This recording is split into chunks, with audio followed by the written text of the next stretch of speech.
السلام علیکم ورحمۃ اللہ وبرکاتہ۔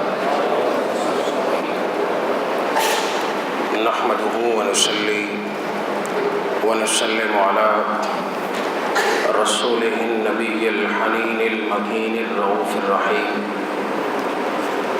اما بعد فاعوذ باللہ من الشیطان الرجیم، بسم اللہ الرحمن الرحیم۔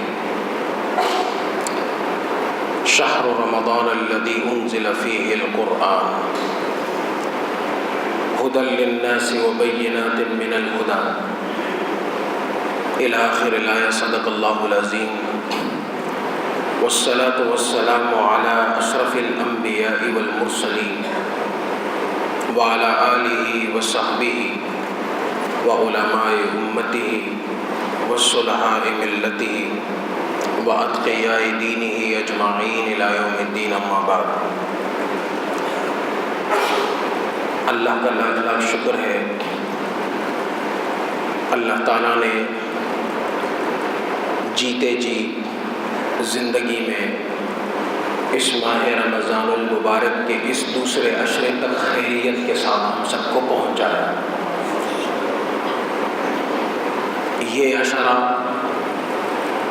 جو مغفرت کا عشرہ ہے، مغفرت کے 10 دن ہیں، یہ غنیمت ہے۔ دنیا میں کہیں کچھ بٹنے لگ جائے تو آپ دیکھتے ہیں کہ لوگ لائنیں لگا کر کے وہ چیزیں حاصل کرنے کی پوری تگ و دو کرتے ہیں۔ حال میں حکومت نے ٹیکس ایمنسٹی اسکیم لانچ کی، بہت سارے لوگ اس سے فائدہ اٹھانے کے آرزومند، مقصد کیا ہو، غرض کیا ہو، چاہت کیا ہو، علیحدہ مسئلہ ہے، لیکن ہر آدمی اتنی بات جانتا ہے کہ جو کچھ اس کے فائدے کی چیز ہے وہ اس سے بھرپور فائدہ اٹھا لے۔ مغفرت کا عشرہ یہ کسی اور کے فائدے کی بات نہیں، یہ بچوں کے فائدے کی بات نہیں، یہ فیملی کے فائدے کی بات نہیں، یہ صرف خاندان کو فائدہ پہنچانے کی بات نہیں، بلکہ اساسی اور بنیادی بات یہ ہے کہ یہ سب سے پہلے اپنی ذات کو فائدہ پہنچانا ہے۔ ہم جو کام کرتے ہیں اپنی ذات کے لیے کم کرتے ہیں، بچوں اور خاندان کے لیے زیادہ کرتے ہیں، اس لیے حلال اور حرام کی تمیز ختم ہو جاتی ہے، جائز اور ناجائز کا خیال نہیں رکھتے، اللہ کیا فرماتا اور کس سے روکتا ہے ہمیں اس کی کوئی پرواہ نہیں رہتی۔ وجہ اس کی یہ ہے، اپنی ذات کو پیچھے کرتے ہیں، بچوں کو آگے کر دیتے ہیں، گھر والوں کو آگے کر دیتے ہیں، جو متعلقین ہیں، احباب ہیں، ان کی چاہت کو اللہ کی چاہت پر غالب کر دیتے ہیں، اور پھر اسی لیے اللہ کی کسی بات کی کوئی قدر نہیں ہو پاتی۔ قرآن کریم نے کہا وما قدر اللہ حق قدرہ۔ یہ جو لوگ ہیں ان کی اکثریت ان لوگوں پر مشتمل ہے کہ جنہوں نے اللہ کی قدر ویسے نہ کی جیسے کہ اس کے قدر کرنے کا حق تھا۔ ایک موبائل کی قدر یہ ہو گئی ہے، اس کو آپ کیس میں بھی ڈالتے ہیں، بند بھی کرتے ہیں، اسکریچ سے بھی بچاتے ہیں، گرنے سے بھی بچاتے ہیں، بچے کو نہیں دیتے کہ اسکرین اس کی ٹوٹ جائے گی، پانی سے دور رکھتے ہیں، آگ سے دور رکھتے ہیں۔ چند ہزار کی قیمت پر مشتمل یہ چیز جس کا متبادل بھی موجود ہوتا ہے، ہم اس کو محفوظ رکھتے ہیں، لیکن جس چیز کی پرواہ نہیں کرتے وہ اس بات کی پرواہ نہیں ہے کہ اللہ کی بارگاہ میں ہم بھی اس کی پکڑ سے محفوظ ہو گئے ہیں یا نہیں ہوئے۔ ہمیں کبھی اس کی پرواہ نہیں ہوتی، اس طرف توجہ ہی نہیں ہوتی۔ زندگی ہے، صبح کھانا، دوپہر کا کھانا، رات کا کھانا، زیادہ توجہ ہو گئی، کپڑوں کی طرف متوجہ ہو گئے، دنیا جمع کرنے کی طرف متوجہ ہو گئے، دنیا کی اشیاء کی طرف رغبت بڑھ گئی۔ ہماری پوری زندگی کا حاصل یہ ہوتا ہے کہ جب دنیا سے جا رہے ہوں تو اس وقت حسرت کے ساتھ چیزیں سامنے پڑی ہوں اور دل میں یہی آرزو ہو، اس چیز کو استعمال نہیں کر پائے، اس چیز کو برت نہیں پائے، اس چیز کو کھا نہیں سکے، پہن نہیں سکے، استعمال نہیں کر سکے۔ پوری زندگی کی کمائی، محنت انسان اپنے سامنے چھوڑ کر کے چلا جاتا ہے۔ کسی بزرگ کے پاس ایک شخص آیا، کہا حضور نصیحت فرما دیں۔ کہا بیٹا لا الہ الا اللہ کثرت سے پڑھو۔ جتنے لوگ موجود تھے کہنے لگے حضرت اس میں تو کوئی ایسی خاص بات نہیں ہے، یہ تو ہر بندہ یہی نصیحت کرتا ہے۔ بزرگ نے جواب دیا اللہ کے بندے، اس سے بڑی خاص کیا بات ہو سکتی ہے کہ اللہ نے بندے کو پیدا ہی لا الہ الا اللہ کے اقرار کے لیے کیا تھا، اور پیدا ہی اس لیے کیا تھا کہ وہ زبان سے پوری زندگی لا الہ پڑھتا رہے، اور اتنا پڑھتا رہے کہ جب موت کا وقت آ جائے تو کسی کو لا الہ الا اللہ کی تلقین کی ضرورت نہ پڑے، زبان پر خود ہی لا الہ جاری ہو جائے۔ اس لیے رمضان المبارک کا یہ مقدس مہینہ ہمیں لا الہ الا اللہ اور محمد الرسول اللہ صلی اللہ علیہ وسلم کی طرف متوجہ کرتا ہے کہ جس طرح انسان پر جب غم طاری ہوتا ہے، انسان کے گھر پہ میت ہو جاتی ہے اور وہ میت کو کاندھے پر اٹھا کر کے لا کر کے رکھ دیتا ہے، اس وقت اللہ بھی یاد آتا ہے اور اللہ کے حضور کھڑے دعا بھی یاد آتی ہے، مرحوم کے ایصال ثواب کے لیے اعمال بھی یاد آ جاتے ہیں۔ لیکن یہی بندہ ہے کہ جب اللہ اسے خوشی کی نعمت عطا فرما دے تو اس کی زندگی سے اللہ اور اس کا حکم غائب ہو جاتا ہے۔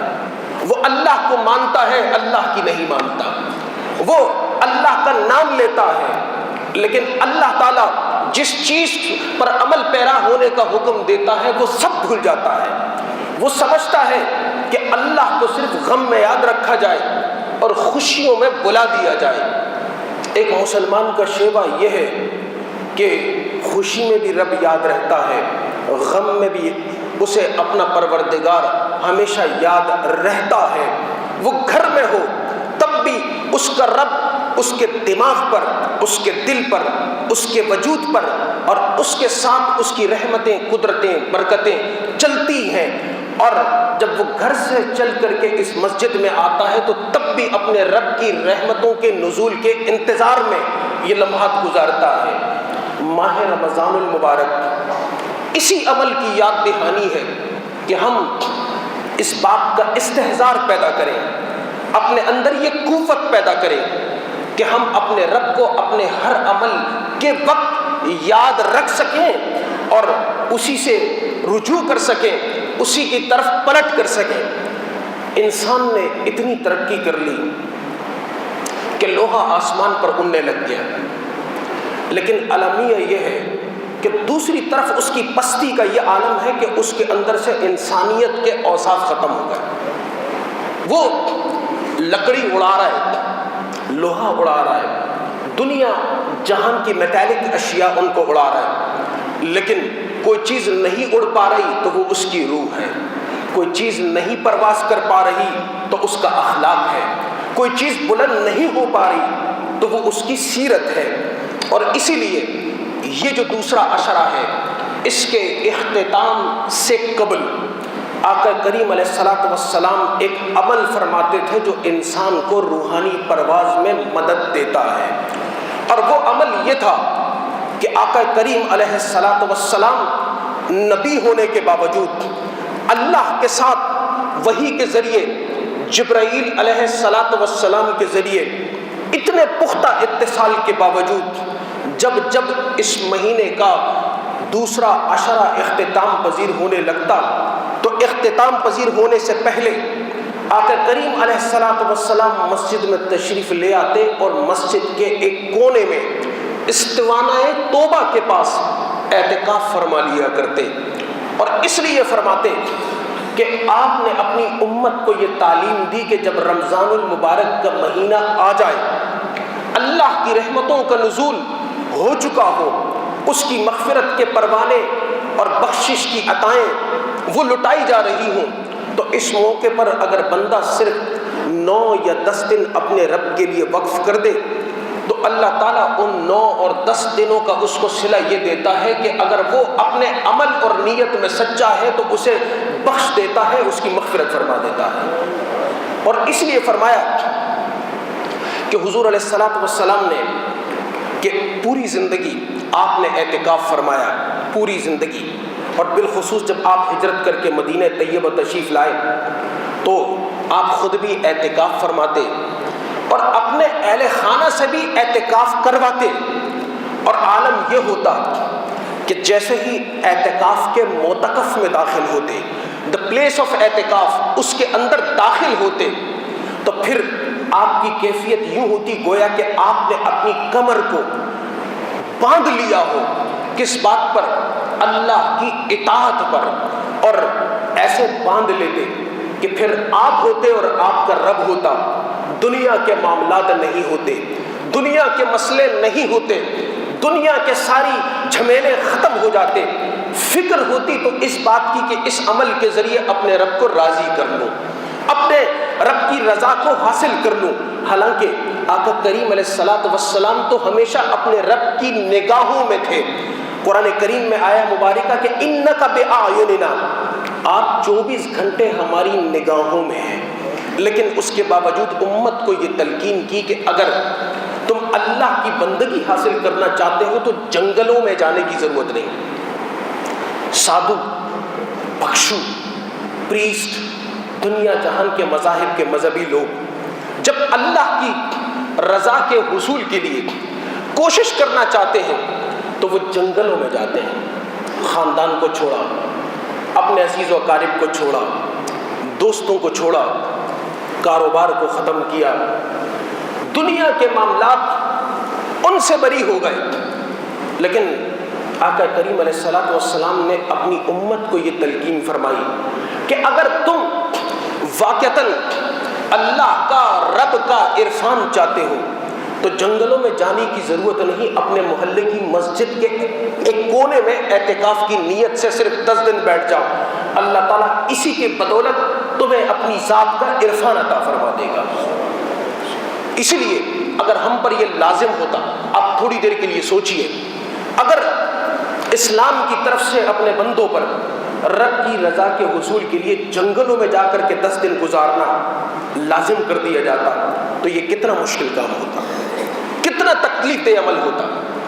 لیکن اسلام دین فطرت ہے، انسان کی ضرورت، انسان کی حاجت، انسان کے تعلقات اور اس کے تمام معاملات کو دیکھ کر کے ہر حکم اللہ نے اپنے نبی مکرم صلی اللہ علیہ وسلم کے ذریعے سے بندوں کی سہولت کے لیے نازل فرمایا۔ حضور علیہ الصلوۃ والسلام 10 دن کا اعتکاف فرماتے، لیکن کیونکہ آپ نبی تھے، کل کا علم بھی آپ کے پاس تھا، 100 سال کے بعد کا علم بھی آپ کے پاس تھا، اور قیامت تک کا پورا علم اللہ نے آپ کو عطا کر رکھا تھا۔ آپ نے تمام معاملات کی خبر دی۔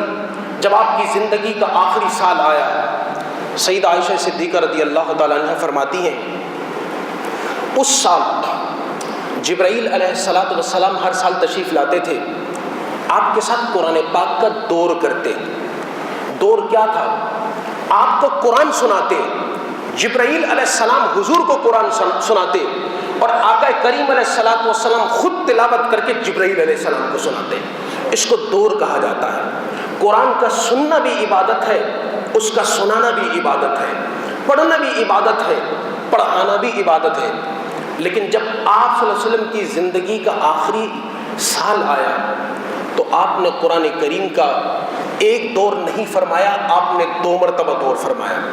اور وہ اعتکاف جو آپ ہمیشہ صرف 10 دن کے لیے کرتے تھے، آپ نے اپنی زندگی کے آخری برس میں وہ اعتکاف 20 دن کے لیے فرمایا۔ یہ امت کو تعلیم تھی کہ 20 دن کا اعتکاف بھی ہو سکتا تھا، رمضان پورا اعتکاف کی نظر ہو سکتا تھا، لیکن ہماری کمزوریاں، ہماری خامیاں، ہماری مجبوریاں اللہ کے علم میں ہیں. بندہ 10 دن کا بھی اعتکاف کر لے تو اللہ تعالیٰ کی بارگاہ اور اس کی رحمت سے یہ کبھی امید ہے کہ وہ اپنے بندے کو 10 دن کے اعتکاف پر 30 دن کے اعتکاف کا اجر عطا فرما دے. اور دوسری بڑی بات کہ آقا کریم علیہ الصلاۃ والسلام نے فرمایا جو شخص اعتکاف کرے اور خالص اللہ کی نیت اور اس کی رضا کی نیت کے لیے کرے، فرمایا اس کا اجر کیا ہے؟ اس کا اجر 2 مقبول حج اور 2 مقبول عمرے ہیں. ہم حج اور عمرے ادا کریں، ہمیں اس کی قبولیت کا کوئی یقین نہیں ہو سکتا، لیکن جو حضور نے فرمایا سچ فرمایا. اور اگر بندہ اس نیت کے ساتھ اعتکاف کر لے تو اللہ تعالیٰ اس کا بیڑا پار کر دے گا، کیونکہ ایک حج انسان کی پوری زندگی کی گناہوں کے لیے کفارہ بن جایا کرتا ہے. ایک عمرہ، حضور فرماتے ہیں ایک عمرے سے دوسرے عمرے تک بندے کی جتنی زندگی ہوتی ہے اللہ تعالیٰ سارے صغیرہ گناہ عمرے کی برکت سے ہی معاف فرما دیتا ہے. تو کوشش کریں کہ ہم اعتکاف کریں.